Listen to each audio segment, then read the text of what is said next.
On se retrouve donc pour cette revue de presse de l'économie.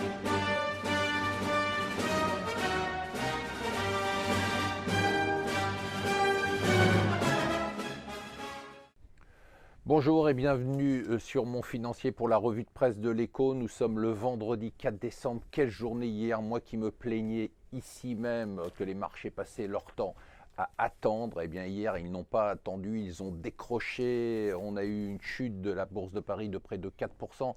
L'euro qui était à 1,06 qui est monté à 1,10. Alors qu'est-ce qui s'est passé? Mario Draghi a annoncé des mesures, exactement ce qu'on attendait, mais on nous explique que finalement c'était pas assez, qu'il fallait qu'il baisse plus les taux. Pourtant on a quand même des taux à moins 0,30%. Moi ce que je pense tout simplement, c'est que les bourses et les investisseurs ont fait un bad trip. Ils ont trop de substances hallucinogènes et ils ont fait une sorte de bad trip anxiotique. Ils sont aperçus finalement qu'on avait une situation qui était une situation dramatique, que malgré l'affluence de liquidités, malgré des taux incroyablement bas, eh bien l'économie ne repart toujours pas. Et justement, cette économie qui ne repart pas fait la une à la fois des Échos, à la fois du Figaro. Le titre du Figaro, impôt, chômage, la France bat tous les records. Quasiment le même titre pour les Échos, impôt, chômage, deux records français. Hier, l'INSEE a sorti le taux de chômage pour la France, 10,6%. C'est le plus mauvais taux depuis 1997. Nous sommes une fois de plus une exception européenne. Et autre exception européenne, exception même de l'OCDE, nous sommes le deuxième pays dans lequel le taux de prélèvement obligatoire est le plus élevé, juste derrière le Danemark. C'est pas avec ça que ça va s'arranger.